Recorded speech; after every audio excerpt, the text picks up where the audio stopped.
cuidados paliativos do hospital. E estamos com a doutora Veridiana, que vai dar uma aula hoje sobre sedação paliativa, desmistificando esse tema, que muitas vezes é um tabu, é uma confusão.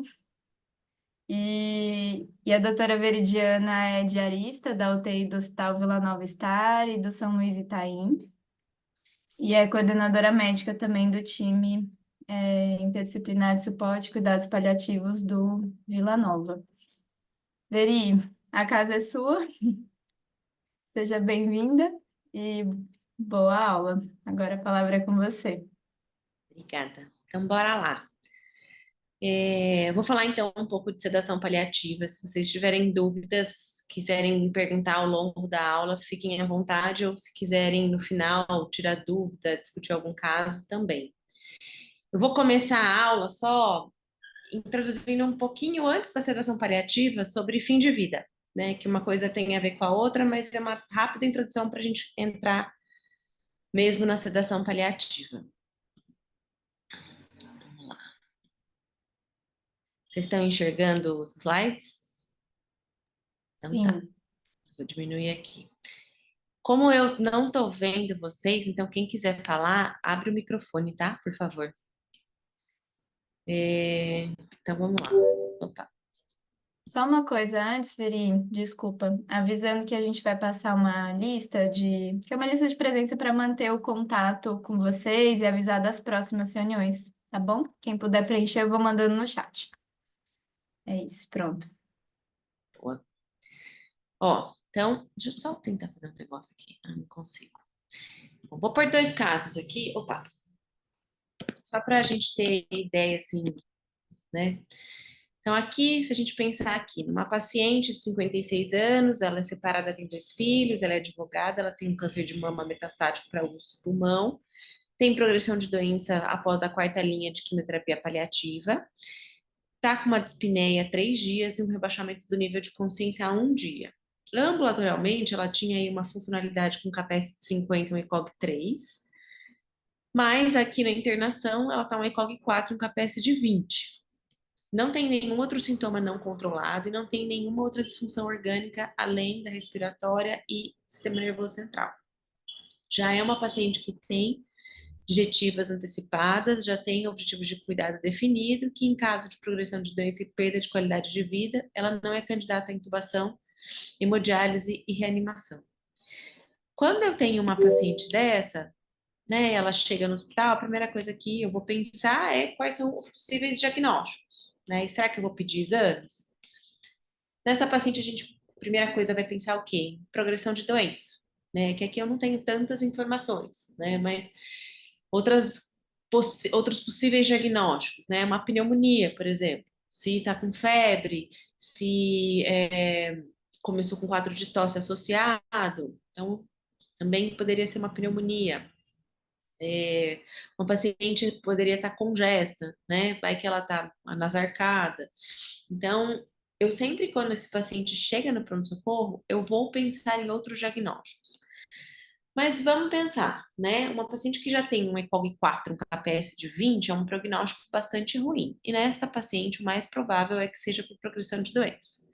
Então, considerando que a gente excluiu outros diagnósticos e considerou que ela realmente está ali em fase final de vida.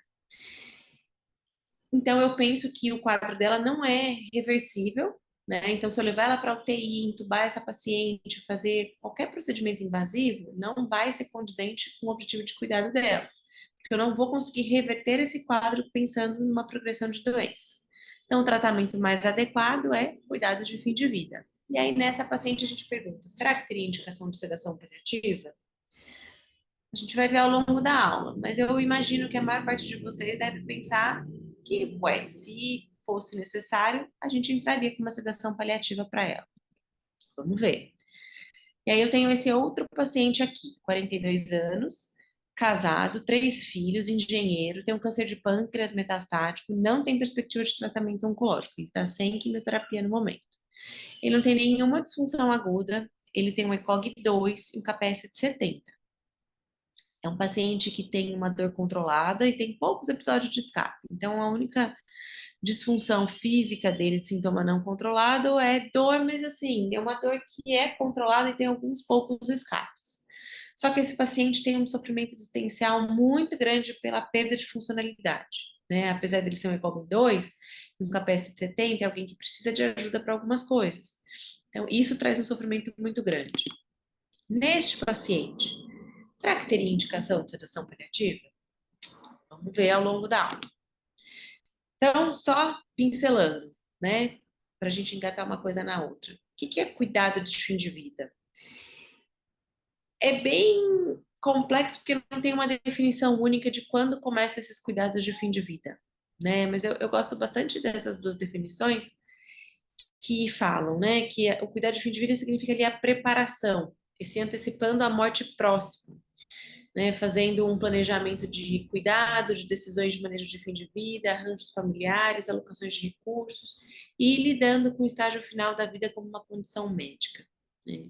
E as últimas 48 horas de vida são a continuidade da evolução dos sinais e sintomas de uma doença avançada e progressiva, que vão começar a apresentar disfunções orgânicas irreversíveis em pacientes com rápido declínio funcional. E aqui, disfunções orgânicas irreversíveis, independentemente de eu dar suporte para esse paciente. Então, primeiro, eu preciso reconhecer a finitude, né? E aí eu tenho esse trabalho que vai falar, né, do cuidado do paciente morrendo, das últimas horas aos últimos dias de vida. Acho que a primeira dificuldade que a gente tem, né, são alguns itens que a gente encontra de barreiras para fazer esse diagnóstico. Primeiro, a gente como profissional também tem esperança que o paciente possa melhorar. Então, aquela primeira paciente que eu mostrei, né? Se ela chega num pronto-socorro, às vezes a gente acha que é um quadro reversível, vai que seja uma pneumonia, ou vai que seja só mais uma internação, se eu melhorar, ela sai. Né? Não é claro para todo mundo que essa paciente está em fim de vida ali, últimas horas, poucos dias de vida. Às vezes não tem nenhum diagnóstico definitivo, eu não sei o que está acontecendo, é isso. Será que a paciente está em progressão de doença? Será que está congesta? Será que está em broncoespasmo? Será que está com pneumonia? Às vezes a gente não sabe muito bem o que está acontecendo, né? A gente começa a ter intervenções irrealistas ou até mesmo fúteis, né? Então, se é uma paciente que está em fim de vida por progressão de doença, dar um antibiótico não vai fazer sentido, né? Se eu der para ela se eu levar ela para UTI, também não vai fazer sentido. Né? Então, são coisas que não vão melhorar os sintomas e não vão recuperar o quadro dessa paciente. Tem uma discordância sobre a condição do paciente. Então, é alguém que às vezes está em perda de funcionalidade, já está bastante debilitado, mas a gente não consegue enxergar isso. Né? E aí vem muito com essa esperança de que pode melhorar. Quando a gente não sabe os principais sinais e sintomas do fim de vida, né? E quando a gente não sabe como prescrever esses pacientes, como eu consigo aliviar os sintomas desses pacientes. Quando eu tenho uma comunicação ruim entre a família e o paciente, né, de equipe para com a família e o paciente. Quando eu fico tão preocupada sobre a suspensão ou retirada do tratamento, que eu não me preocupo em cuidar adequadamente do paciente, né? Às vezes eu não sei como me comunicar, não sei como eu vou falar, então essa preocupação fica tão grande que eu não consigo nem fazer um reconhecimento adequado ali do meu paciente.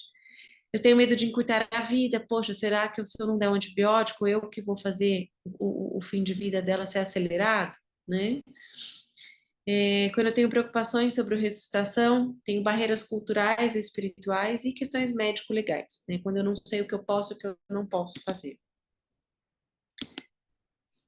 E quais são os objetivos do atendimento do paciente em fase final de vida? Acho que o principal é alívio dos sintomas. Então, a gente começa pensando ali nos sintomas físicos, que são pacientes que têm bastante sintomas, e aí a gente expande para os sintomas psíquicos, os religiosos, espirituais.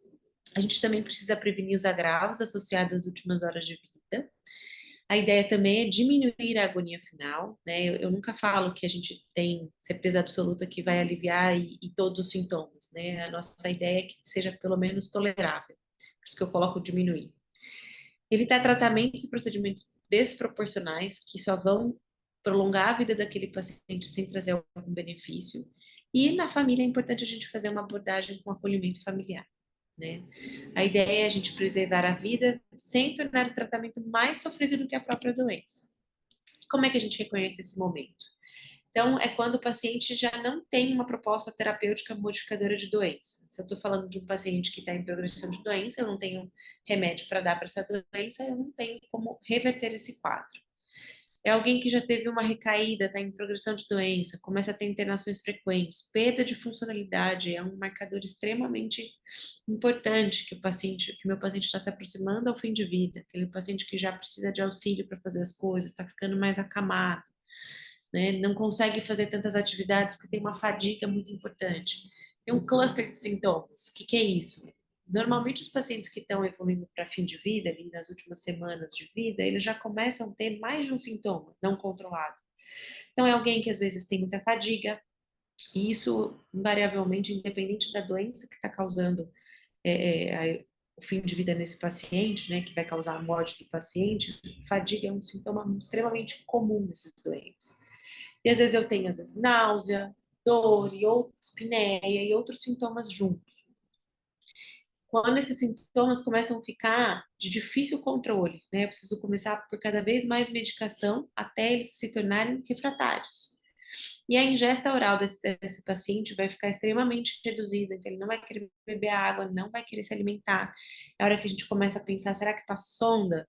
Né? Será que não passo sonda? Mas se eu entendo que está no fim de vida, isso faz parte desse processo, né? E esse paciente vai perder peso. Mesmo que eu entuche ele de dieta interal, parenteral, é um paciente que não vai conseguir ser nutrido, né? Ele vai continuar perdendo peso porque ele está evoluindo para um quadro irreversível. E quando que isso acontece, né? Quando a gente pensa naquele gráfico do cuidado paliativo junto com o tratamento da doença, que a gente entende que eles acontecem ao mesmo tempo, né? E conforme eu tenho menos tratamento de doença, eu tenho um aumento do olhar para o cuidado paliativo, e chega lá ali nos cuidados de fim de vida, é quando eu já não tenho nenhum tratamento para modificar a doença e eu vou pensar exclusivamente no conforto do meu paciente. Esse paciente vai ter anorexia, imobilidade, então, quando ele está ali, né, que nem a primeira paciente que eu mostrei, um KPS de 20, alguém que está totalmente imóvel, dormindo na cama, malemar consegue conversar, então já está no estado comatoso, às vezes já desperta, mas já é um sensório que já não fica totalmente acordado, né, e é um paciente que está tendo um colapso orgânico, então as mãos e pés começam a ficar mais gelados, né, esse paciente vai ter alteração do nível de consciência. Então, no começo ele vai ficando um pouco mais sonolento, depois mais confuso, até que ele começa a dormir mais do que ficar acordado. Começa a ter alterações cardiorrespiratórias, então taquicardia, né? E não quer dizer que ele está com sepse, né? Ele simplesmente está evoluindo para a morte. O padrão respiratório pode começar a mudar, né? Ele pode fazer respirações, por exemplo, Chine-Stokes, né? Então, respira, respira, faz uma apneia, respira, respira, faz uma apneia, ou outros tipos de respiração também, ou simplesmente uma respiração mais profunda e pausada, ou uma respiração mais curta, né, mais superficial.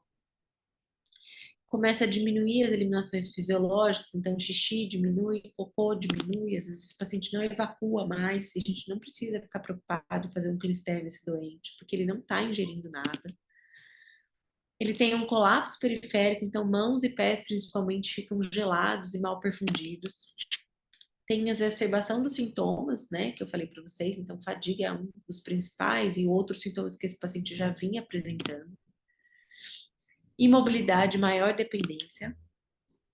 Mas e aí, quando que isso acontece? Né, alguns autores dividem aqui como uma fase precoce, intermediária e tardia. A gente fala que o fim de vida está ali entre as últimas horas do paciente até 2 semanas. Né? O EAPC, que é a Associação de Cuidado Paliativo Europeia, define até 2 semanas. Tem algumas sociedades que definem até 4 semanas. Então, a gente fala assim que começa o paciente então, a perder funcionalidade, começa a perder interesse de comer e beber e começa a ficar mais sonolento. Então, esses seriam os primeiros sinais de um paciente que está evoluindo para fim de vida. Às vezes, isso é muito inespecífico, né? A depender do paciente, é difícil às vezes a gente entender que ali deu start para o fim de vida, né? Só que isso vai piorando, né? Com o passar dos dias, isso vai piorando. Então, esse paciente vai ficando cada vez mais obnubilado, lentificado. Ele pode começar a ter dificuldade no manejo das secreções orais, que quando a gente tem a sororoca, E aí ele evolui para um coma, febre, né, que a gente fala que é mais uma hipertermia do que febre, porque febre a gente associa a sepsia, esse paciente não está séptico, ele está fazendo hipertermia.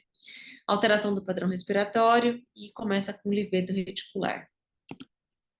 Quando eu estou, então, no fim de vida, eu preciso continuar fazendo mudança de decúbito nesse paciente, porque é um paciente que está com a periferia mal perfundida e a chance dele fazer lesão é muito grande. Eu não quero fazer lesão nesse paciente porque traz sofrimento, então eu preciso mudar esse paciente de decúbito. Lembrar que ele não consegue se mobilizar sozinho, então a gente vai precisar mobilizar.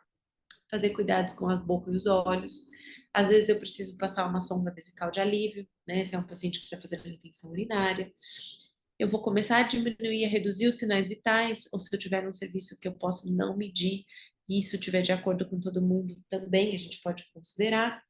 Pensar na via de administração de medicamentos, se é um paciente que está com acesso periférico e eu tenho que ficar trocando esse acesso a cada X dias, será que tem veia, né? Será que podermópolis é uma opção? Começar a liberar visita, né, para esse paciente receber mais visitas do que só uma ou duas pessoas, tentar manter aquele ambiente mais calmo e acolhedor. E neste cenário, a gente vai considerar a sedação paliativa, né? E aí sim, vamos entrar agora no tema de hoje, né? O que é a sedação paliativa? Ela é a redução intencional do nível de consciência com o objetivo de controlar sintomas refratários responsáveis por sofrimento intolerável para o paciente no cenário de uma doença terminal na fase final de vida. Ali a expectativa é menor que 1 a 2 semanas. O que é isso? Vamos trinchar um pouco essa definição, então. No mundo, quando a gente pensa ali em pacientes em fim de vida, a gente fala de pacientes sedados, né? Antigamente eram de 3 a 10%, mais ou menos. Agora os números já atualizaram um pouco, subiu de 12 a 18%. Esses dados são europeus, tá, gente? Principalmente não tem muito dado, assim, nesse trabalho aqui, não tem muito dado da América Latina. Então a gente vê que não é todo mundo que precisa morrer sedado, né? Não é porque o paciente entrou em fim de vida que ele precisa ser sedado. E aí vem a pergunta, né? Se eu falo que é para um paciente que tem sintoma refratário, o que é sintoma refratário? Dor pode ser um sintoma refratário. De 25 a 65% mais ou menos dos pacientes que recebem sedação paliativa foi por dor. Dispneia, né? Entre 16 a 59% desses pacientes tinham dispneia. Delírio, 41 a 83%. E aqui eu tô falando de delírio hiperativo, tá, gente? Delírio hipoativo não tem indicação de sedação paliativa. E sofrimento existencial, que aí é um pouco duvidoso qual é o percentual exato que esses pacientes apresentam. E sofrimento refratário, né? Eu posso ter também coceira, sangramento, vômito, né? E o que é? Então, o paciente tem um sintoma, sei lá, dor. Esse sintoma é tratável? Sim. Então, não é um sintoma refratário. Eu vou dar um tratamento para a dor desse meu paciente. Tá, mas eu já otimizei todas as medicações possíveis para tratar a dor desse meu paciente e ele mesmo assim continua com dor. Será que se eu puser mais remédios, ele vai ter efeitos colaterais inaceitáveis? Não. Então, esse sintoma ainda não é refratário, né? Aqui eu coloquei que o tratamento pode ser instituído sem efeitos colaterais inaceitáveis. Se sim, esse tratamento, então, vai proporcionar um alívio, um tempo aceitável para o paciente, ou vai demorar 1 mês. Se o paciente tem 2 semanas de vida, mas tem 1 mês para fazer efeito a medicação. Então, eu considero como um sintoma refratário, porque o tempo de vida do meu paciente é menor do que daria o tempo dessa medicação fazer um efeito adequado, né? Agora, se esse sintoma não é tratável, se as medicações vão ter efeitos colaterais piores do que o benefício que ela vai trazer, ou se o tempo é muito longo, eu considero que esse paciente tem um sintoma refratário. Neste cenário, eu vou pensar então em fazer uma sedação paliativa. Quando eu falo em sintoma refratário, é adequado que um especialista tenha avaliado este paciente, né? Então, se eu não sei tratar a dor adequadamente, ou um profissional da dor tem que ter avaliado esse paciente, ou um profissional de cuidados paliativos tem que ter avaliado esse paciente para eu dizer que esse sintoma é refratário. E Quando que eu indico?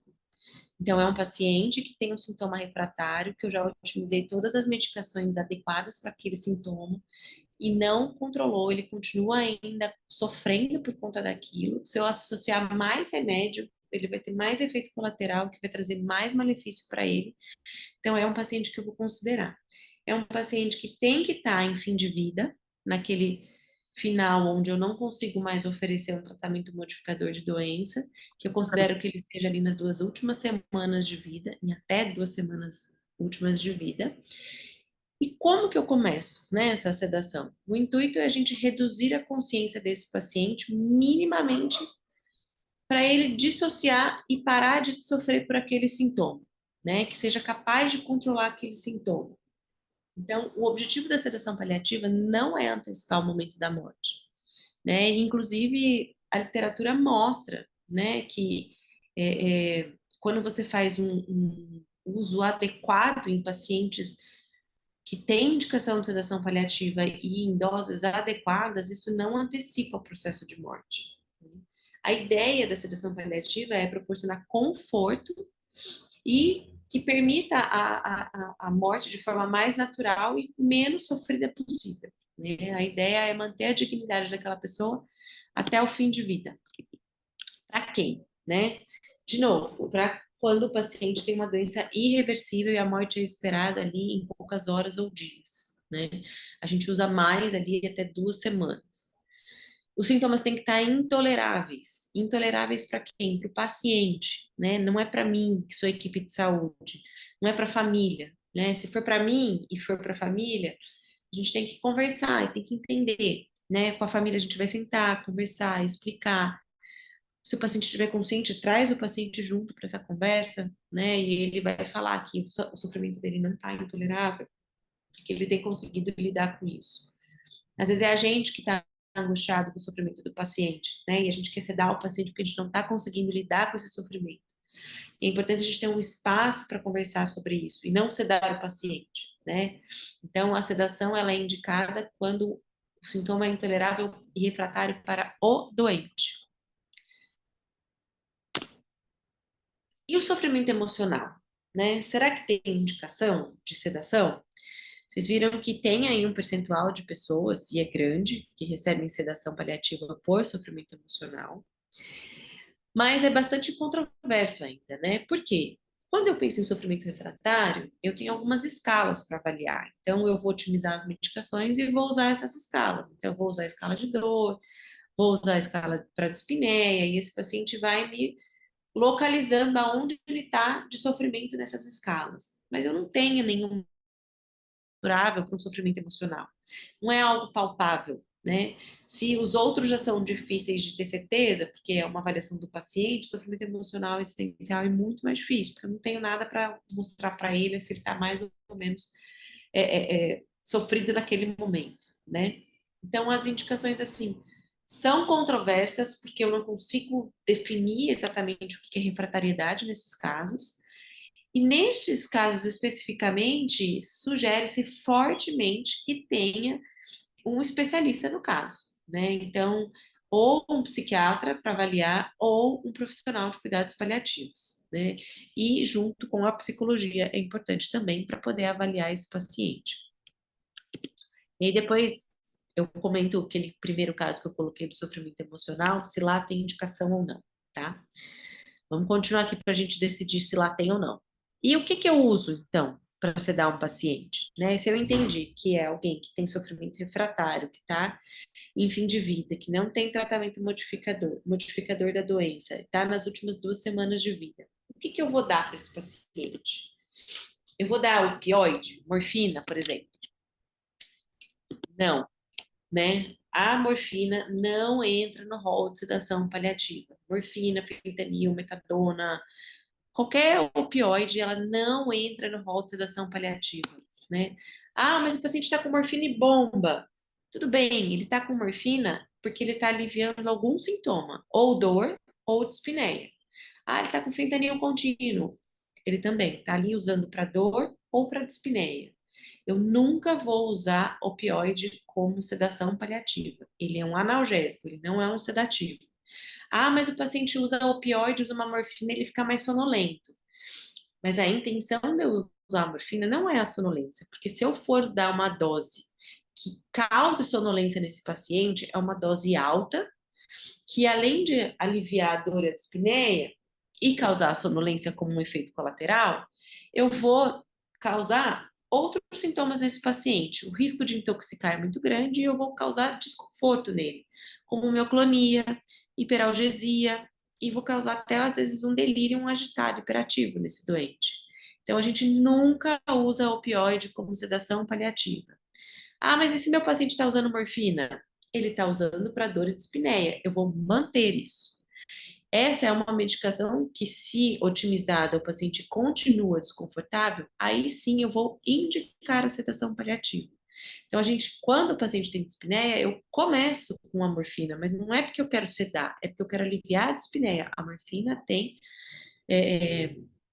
atuação no controle de dispneia, tanto central quanto em receptores pulmonares, né? E de dor. Então, este é o papel da morfina nesses pacientes. Por isso que muitos dos pacientes, quando entram com sedação paliativa, estão com morfina contínua. Agora, se é alguém que não tem dispneia e não tem dor, é um paciente que não vai estar em uso de opioide, né?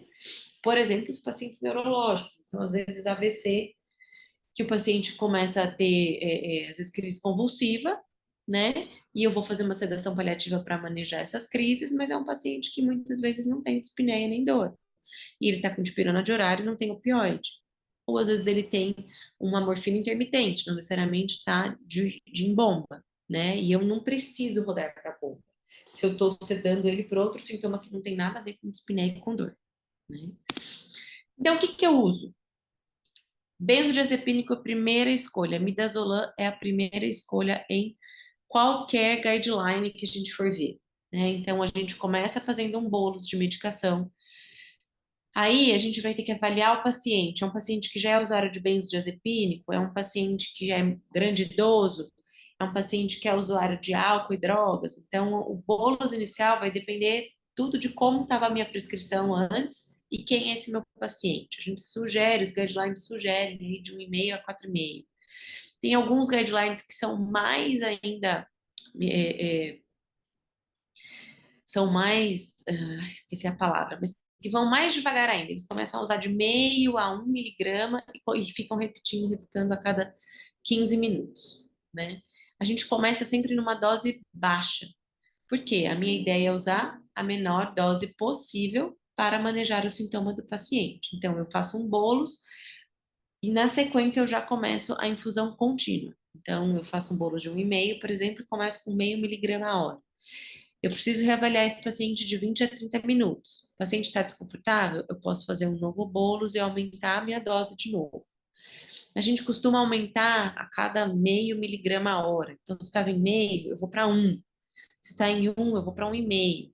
Né? Dificilmente eu aumento de meio para 5, por exemplo. Na verdade, eu nunca faço isso, porque nesse meio, nesse ínterim, às vezes eu passei do ponto, sem necessidade.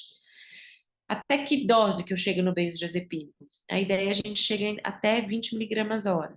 Se mesmo assim o paciente está lá com 20 miligramas hora de midazolam e continua desconfortável, não é acordado, tá, gente? É desconfortável. O paciente pode estar acordado, mas ele tem que estar confortável. Se não tiver, eu vou pensar em associar a segunda droga.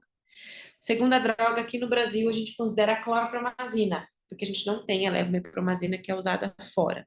Então, a clorpromazina a gente começa a fazer em doses de 2, 12,5 até 50 miligramas, que é a ampola. A gente não costuma fazer ela contínua, não é contraindicado, mas é que ela tem uma. A solução tem que ser trocada rapidamente, então, por isso a gente prefere fazer intermitente do que contínua. Então, eu uso de 12,5 a 50 miligramas a cada 4 em 4 horas, ou até de 12 em 12 horas. E a dose máxima que a gente considera ali é 200 miligramas por dia. Posso começar sedação paliativa com clorpromazina ao invés de midazolam? Posso, principalmente se o cenário for de delírio. Então, um neurolético para usar para delírio, às vezes é a melhor opção, né? Ao invés de eu começar com midazolam. Barbitúrico, antigamente, era a terceira linha, né? Então, a gente usava benzo associado a neuroléptico, não funcionou, eu tirava os dois e associava um fenobarbital. O último guideline publicado tira o fenobarbital, né? Eles colocam propofol. Só que tem um problema, propofol é uma droga que, pelo menos, né, nos hospitais assim que eu conheço, só tem disponível na UTI, no centro cirúrgico. Eles não liberam nem para sedação paliativa para fazer na enfermaria. Então, se eu tenho um paciente que está refratário a benzo e clorpromazina associado, acaba que o fenobarbital vira uma alternativa, né? Já que eu não tenho propofol fora da UTI. Quantas vezes eu, Veridiana, precisei usar fenobarbital? 2 vezes. E eu confesso que nesses 2 pacientes que eu precisei usar, eu tive que associar, porque midazolam e clorpromazina não estavam dando conta e o fenobarbital sozinho também não deu conta. Tive que associar todas as medicações para o paciente ficar confortável. E o Precedex, né? Posso usar, não posso usar? O pessoal hoje em dia tem gostado de usar Precedex para fazer sedação paliativa. Depende, né? O Precedex começa a aparecer em alguns deadlines. A ideia do Precedex é, se o sintoma refratário for dor ou delírio, a gente pode considerar usar o Precedex. Por que que o Precedex é uma droga que todo mundo gosta muito de usar, principalmente quem não é especialista em cuidados paliativos? Porque ele não deprime o sistema respiratório. Então, quem não tem muita mão, às vezes, de usar o midazolam, acaba preferindo o Precedex até por medo e receio de usar uma dose a mais, né? E deprimir o sistema respiratório do paciente. Então, o Precedex, ele pode ser usado, né? A questão é que é uma medicação cara, também fica mais restrita à UTI. Em alguns hospitais, eles acabam liberando fora da UTI, mas não é uma medicação que tem em todos os lugares. E se você tiver disponível no seu hospital, pode considerar esse paciente, se for delírio ou dor, de considerar usar o Precedex aí como primeira opção. E os tipos de sedação, né? Então, eu tenho tipo de sedação na forma de administração, que pode ser contínua ou intermitente, e eu tenho na intensidade, que pode ser profunda ou superficial, e dentro da superficial, leve ou moderada. Quando eu vou tentar sedar um paciente, eu tenho que escrever qual a meta da minha sedação, né? E tem que estar registrada ali em prontuário. Esses dois tipos de sedação, né, tanto a forma de administração quanto a intensidade, elas não são excludentes. Como assim? Eu posso ter um paciente com uma sedação leve, de forma intermitente, ou de forma contínua.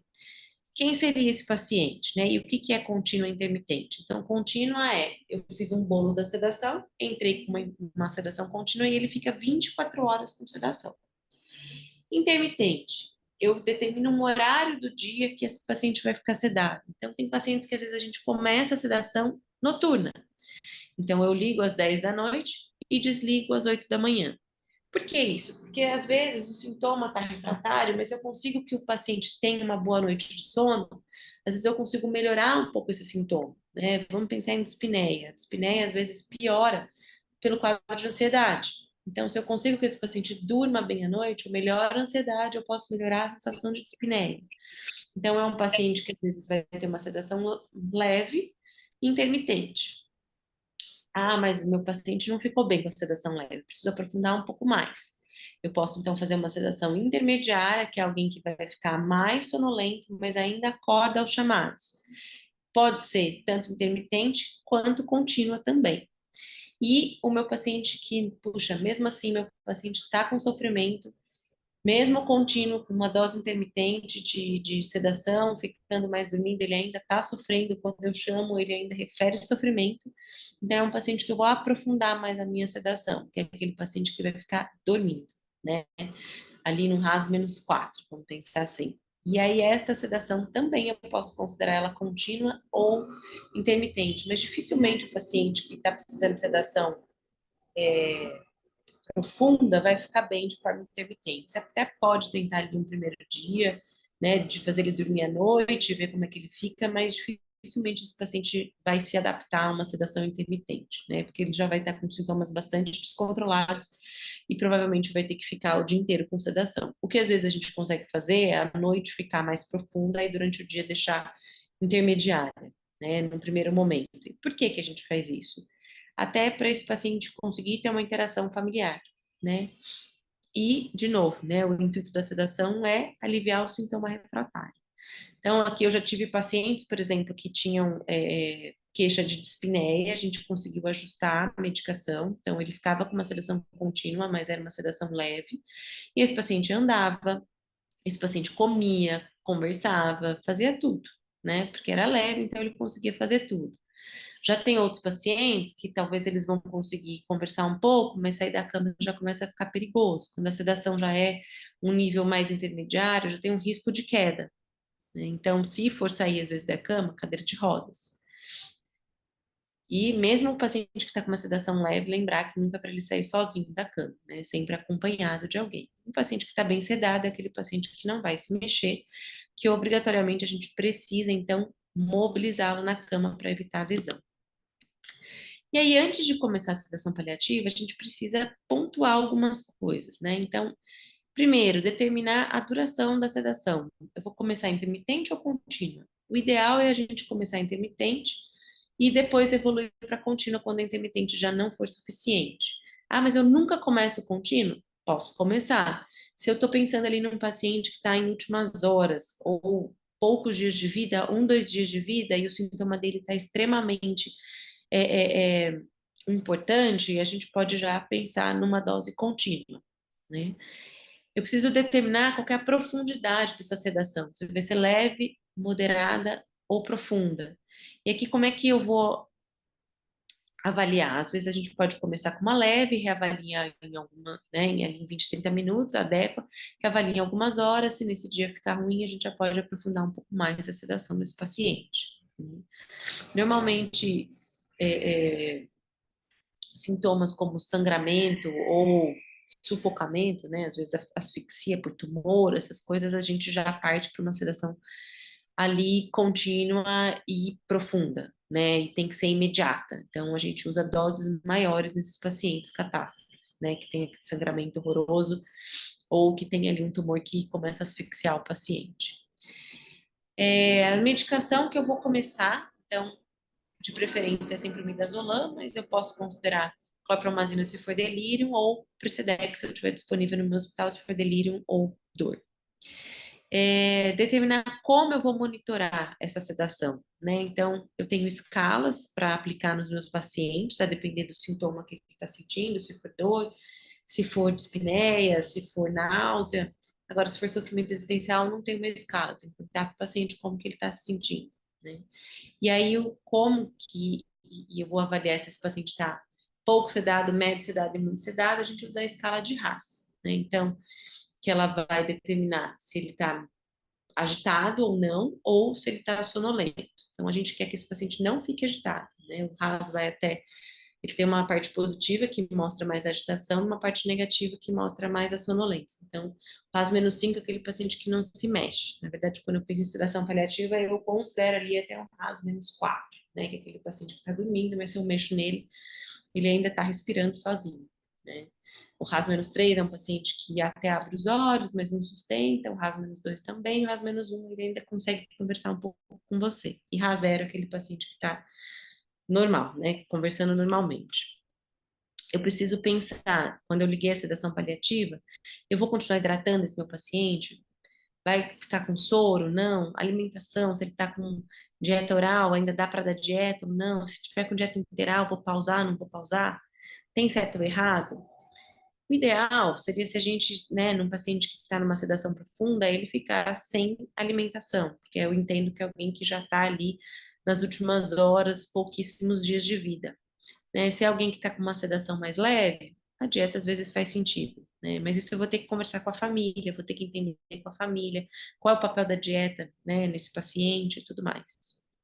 Eu vou pensar da prescrição desse meu paciente, o que que eu posso suspender, né? Então, medicações via oral, provavelmente eu vou suspender. Estatina, AS, essas medicações não vão trazer benefício para ele. E antibiótico? Deixo, não deixo? O antibiótico tem algum papel ali no controle de sintomas? Se tiver, ok, né? Principalmente em infecção urinária baixa, tem já evidência que o antibiótico traz alívio de sintoma. Mas nos outros ainda é bem questionável, né? Pneumonia tem alguns sintomas que, alguns trabalhos que trazem que alivia, tem outros que não. Então, você vai considerar ali, né, se faz sentido ou não deixar ou não aquele antibiótico. E suspender tudo que não vai trazer benefício. O ideal é que a prescrição fique enxuta e seja totalmente focada no controle de sintomas, né? Então, pensar em diminuir secreção, deixar o paciente mais seco, sem dor. Avaliar também se vai precisar passar sonda nesse paciente, né? Lembrar que bexigasmo é algo que traz bastante desconforto. Então, se é um paciente que eu comecei a fazer o uso de opioide, por exemplo, porque ele começou com uma dispneia, então eu entrei com morfina, não controlou, eu otimizei a dose, não controlou, e aí por isso foi indicada a sedação paliativa. Mas é um paciente que não era usuário de opioide, começou recentemente, então pode ser que ele faça uma retenção urinária. Então, às vezes, considerar uma sonda, né? Ah, mas vai passar sonda no paciente morrendo? Deixar ele com bexigoma é mais desconfortável. Só que lembra que esse paciente também está fazendo menos xixi, né? Então, se eu tiver um ultrassom, não fez xixi, vou passar sonda. Primeiro, vai examinar o doente. Tem sinal de bexigoma, mas ele não está desconfortável? Passa um ultrassom, vê lá se tem xixi ou não, né? A gente vai passar a sonda se tiver desconforto. E fazer um plano de suporte, tanto para a família quanto para a equipe, né? Para a família ali de acolhimento, de explicar tudo o que está acontecendo, como é que vai ser o processo. E para a equipe também, né? É importante conversar com toda a equipe, se todo mundo está de acordo, todo mundo está entendendo o que está acontecendo e alinhar todos os passos com todo mundo que cuida desse paciente. E aí, como é que eu avalio o sofrimento no paciente sedado, né? Eu brinco assim que da mesma forma que a gente avalia no paciente recém-nascido, né? Então eu vou olhar o quê? Pela face, né? Mas a respiração está mais rápida, a respiração está mais ofegante, mas o paciente está franzindo a testa, o paciente está gemente, né? O paciente está fazendo careta, está emitindo sons. Se ele tiver, ele está desconfortável. Isso não vou ter dúvida. Mas se o paciente está com essa respiração feia e ele está com uma face serena, tranquila, calma, ele não está com sofrimento, ele está com alterações fisiológicas do processo de fim de vida. Provavelmente ele está acidótico, está fazendo ele ficar com essas alterações da respiração. O cérebro está entrando em colapso também, então o bulbo já não consegue mais comandar a respiração exatamente como deveria. Mas se o rosto dele estiver sereno, eu entendo que esse paciente está confortável, né? Eu sempre falo assim, para tirar a dúvida e a angústia, cobre o paciente até o pescoço e olha o rosto dele. Se tiver assim, tá ruim, preciso ajustar a medicação. Se tiver assim, não tá ruim, né? É bem isso aqui, ó. Cobre até aqui e olha só o rosto, né? E então, dieta e hidratação, eu vou avaliar caso a caso, né? O ideal é que a gente deixe o menos possível, mas às vezes se tem ali algum fator emocional na família, não tem nenhum problema de deixar uma dose baixinha de hidratação, ou de dieta integral. E se o paciente estiver acordado, talvez considerar comer. Antibiótico, lembrar que eles vão prolongar a vida, então só se eles tiverem um papel de melhorar os sintomas, né? Analgésico, se o paciente já estava usando, eu vou manter. Isso é outra coisa importante, né? Se o paciente já estava usando uma medicação de controle de sintomas, eu vou manter esses remédios. Então, por exemplo, anticonvulsivantes, a gente tende a manter o que ele estava usando. Antiemético, eu mantenho. Escopolamina, que é para ajudar nas secreções, eu mantenho. Então, não é porque eu entrei com a sedação que eu suspendo, né? Tudo que foi para controle de sintomas, a gente mantém. E se precisar de outras medicações, como diuréticos, às vezes broncodilatador, a gente deixa também nesses pacientes.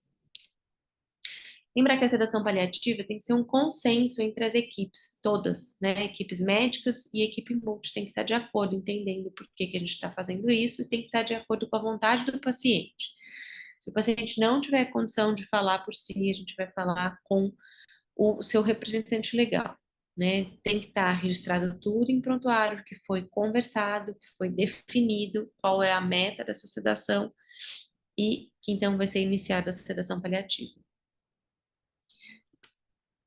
E aí, pensando nas questões éticas, né? Então, a sedação paliativa, ela segue os preceitos de indicação, né? Desde que, se for indicado para a pessoa certa, na dose correta, ela está de acordo com as resoluções do CFM e do Código de Ética Médica, né? que é, nas situações clínicas irreversíveis e terminais, o médico evitará a realização de procedimentos diagnósticos e terapêuticos desnecessários e propiciará aos pacientes, sob sua atenção, todos os cuidados paliativos apropriados. Então, a sedação paliativa faz parte desse cuidado. É vedado ao médico abreviar a vida do paciente, né? Mas em caso de doença incurável e terminal, o médico deve oferecer todos os cuidados paliativos disponíveis, sem empreender ações diagnósticas ou terapêuticas inúteis ou obstinadas, levando sempre em consideração a vontade do paciente e na sua impossibilidade de seu representante legal. E aqui, a vontade expressa do paciente é o paciente fala assim, eu quero que me cede para eu morrer logo, né? A gente não pode fazer isso. Então, lembrar, tem que ter, além, né, de um sofrimento refratário, está de acordo com o que o paciente quer, mas tem que estar dentro do contexto todo. E aí existe o que a gente chama de duplo efeito, né? Que acho que é o grande medo aí dos médicos quando usam a sedação paliativa. Mas eu usei uma dose, ele foi precisando de uma dose maior que acabou fazendo com que o paciente diminuísse o drive respiratório e aí ele morreu. O duplo efeito, ele é permitido nesses cenários, né, de quando eu tenho um paciente que está em franco sofrimento e eu preciso de doses maiores que podem ser que diminuam um pouco, ou, por exemplo, a respiração do paciente, né, no caso do midazolam. Então, é liberado desde que seja bem indicado, né? Então, tem que ser proporcional ao cuidado e o paciente tem que estar ali nos seus últimos dias de vida. Muito pouco paciente a gente precisa chegar numa dose que a gente acaba interferindo ali no drive respiratório do paciente, assim, acho que eu conto em uma mão quantas vezes eu precisei usar uma dose alta e o paciente realmente ficou mais rebaixado por conta disso, né? Muito raro precisar, mas se precisar e o intuito for esse controle de sintomas, é liberado. Mas aí, então, o que que difere a sedação paliativa de eutanásia? Primeiro é a intenção. Quando eu penso em sedação paliativa, eu estou pensando em aliviar um sofrimento refratário. Quando eu penso em eutanásia, eu quero provocar a morte para cessar um sofrimento. Eu vou interromper a vida da pessoa abruptamente. Quando eu penso na sedação paliativa, a forma é diminuir o nível de consciência, porque ela tem uma dissociação daquele sintoma. A eutanásia, eu termino a vida do paciente naquele momento. Na sedação paliativa, eu vou usar drogas sedativas, né, na menor dose possível para controlar os sintomas. Na eutanásia, eu vou usar doses letais para acabar com a vida do paciente naquele momento. A sedação paliativa, a princípio, ela é reversível. Por que a princípio? Porque se o paciente já entrou numa falência orgânica, né, num colapso de órgãos, não é a sedação que não é reversível, é o próprio organismo dele que entrou em colapso. Mas a sedação eu posso desligar e às vezes o paciente pode acordar. Só que lembrar, né, tem algumas famílias que às vezes pedem para fazer isso. Lembrar que provavelmente quando eu fizer isso, todo o sofrimento que fez com que eu ligasse a sedação paliativa vai voltar. Não é adequado ficar desligando totalmente a sedação paliativa, né? Porque eu vou fazer com que esse paciente volte a ter o sofrimento que ele tinha antes. Na eutanásia não é reversível, porque eu apliquei uma dose letal, o paciente morreu naquela hora. E o objetivo final da sedação paliativa é o alívio do sofrimento, né? E não a morte do paciente. É alguém que já está em processo de morte e eu vou aliviar o sofrimento dele nesse processo. A eutanásia, a ideia é causar a morte rápida. Aqui, só para encerrar aqui, para a gente tirar algumas dúvidas, né? Que foi um trabalho que mostrava, assim, comparavam pacientes sedados e não sedados, né? E o que eles viram é que não teve diferença no tempo de dias que os pacientes morriam, tanto dos sedados e não sedados, daqueles pacientes que estavam evoluindo em fim de vida. Seria importante que a sedação paliativa tivesse na discussão, né, e nas diretivas antecipadas do paciente. É importante que o paciente saiba que existe esse artifício, né?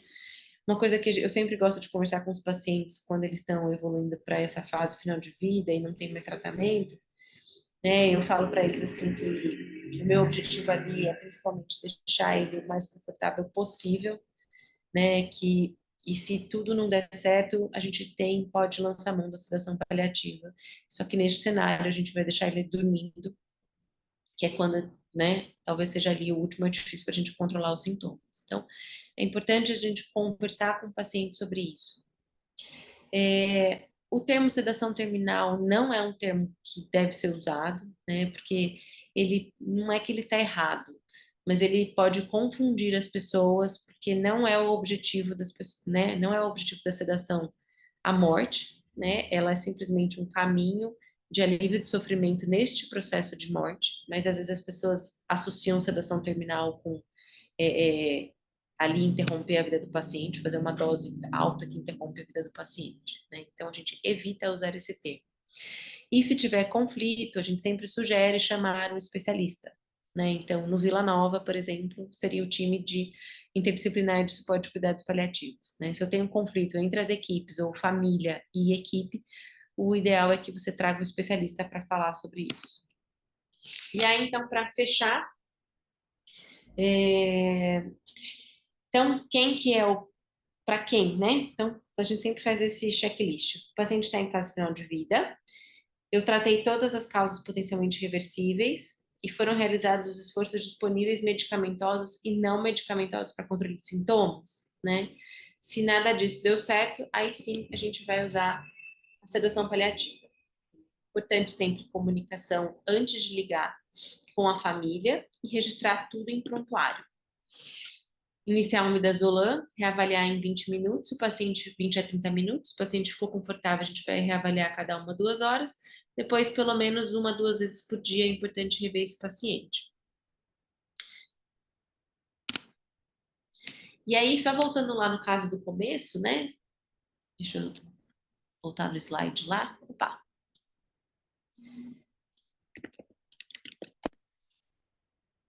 A primeira paciente, né? Quando eu trago aqui, ela tem, então, já está refratária a tratamento, é uma paciente que já está em fase final de vida, não é candidata a medidas invasivas e ela, vamos considerar que ela já está com tratamento otimizado, então essa paciente seria uma candidata à sedação paliativa, né? Já no outro paciente, apesar dele ter uma doença metastática sem tratamento oncológico, ele ter um sofrimento existencial refratário, é um paciente que não está em fase final de vida, né? A gente vê aqui que ele tem um KPS de 70 e COG2, então este paciente ainda não tem indicação de sedação paliativa. Um paciente que a gente provavelmente ou chama um paliativista ou um psiquiatra para fazer um acompanhamento desse paciente para ajustar a medicação, tentar fazer com que alivie esse sofrimento dele, né? Junto com a psicologia. Gente, é isso. Vou abrir para dúvidas.